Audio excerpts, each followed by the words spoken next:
Nous allons voir dans cette vidéo la base de l'utilisation des variables en Python, et en particulier, nous allons voir les différentes opérations d'affectation de valeur à une variable. Pour démontrer l'utilisation des variables en Python, et en particulier des variables locales qui sont définies à l'intérieur d'une commande uniquement, nous allons utiliser l'exemple d'un compte en banque. Nous avons donc défini ici une commande compte en banque qui prend un paramètre montant. Et ce paramètre, eh bien, on peut l'initialiser lors de l'appel de la commande avec un nombre entier ou pas nécessairement entier, ça peut très bien être un nombre à virgule. Au début de l'exécution du programme, eh bien, il n'y a rien du tout, aucune valeur en mémoire pour ce programme. En revanche, lorsque l'on va appeler la commande, donc lorsqu'on lit la définition, il n'y a encore rien en mémoire. Lorsqu'on va exécuter l'appel de commande, ce que je vais faire maintenant, eh bien ça crée un nouveau rectangle avec ici le montant, le paramètre montant qui occupe une ligne dans ce rectangle avec la valeur qui correspond à cette variable montant dans la mémoire. Exécutons déjà ce court programme. On l'exécute pas à pas lorsqu'on lit la définition de la commande. Rien ne se passe en mémoire, du moins pas apparemment ici. Et lorsque l'on va exécuter la commande, on va donc ajouter un nouvel espace ici sur la pile d'appel avec, pour chaque paramètre de la commande, une ligne avec le nom du paramètre et sa valeur. Et donc on peut faire un print et on aura affiché le contenu de la variable montant qui fait ici 100,5, ce qui correspond à ce qu'on avait passé lors de l'appel de la commande. Alors, nous avons rajouté ici quelques instructions qui illustrent différentes opérations que l'on peut effectuer sur une variable existante. On peut notamment augmenter sa valeur d'une certaine quantité. Donc ici, on imagine que l'on va à la banque et que l'on va déposer 2 billets de 50.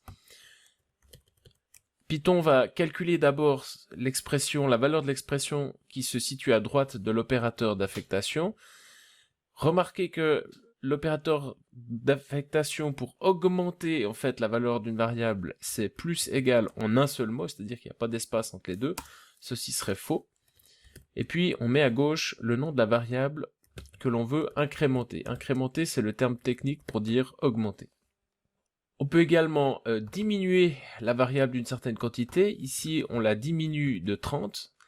On imagine qu'on va à la banque et qu'on retire 30 francs. Et puis, on peut également la multiplier par une certaine quantité. Ici, on multiplie la valeur de la variable montant par 1,05, ce qui correspondrait à un intérêt de 5%. Et l'on peut également diviser la valeur actuelle de la variable montant par la valeur qui se situe ici, en l'occurrence 2. On va exécuter ce programme pas à pas. Donc au début du programme, comme avant, on n'a rien. Ça, c'est la valeur de la variable montant jusqu'à présent. On l'affiche dans la fenêtre de sortie ici, 100,5. Regardez, lors de l'exécution de la ligne 6, on va rajouter 100. D'accord? On va d'abord évaluer ça 2 fois 50. On va le rajouter à la valeur de montant. Donc pour le moment, on a 100,5. Si je rajoute 100, eh bien j'aurai 200,5. On l'affiche pour le confirmer à l'écran. On diminue la valeur de 30. Alors on a 170 francs 50. Donc à l'aide de l'opérateur moins égal. On confirme en affichant dans la fenêtre de sortie. Et puis on va multiplier ensuite par 1,05. Ce qui correspond à un taux d'intérêt de 5%. On affiche dans la fenêtre de sortie pour confirmer. Et on va diviser ensuite cette valeur par 2. Vous voyez qu'elle a été divisée par 2 ici, et l'on affiche dans la fenêtre de sortie pour confirmer, et le programme touche à sa fin.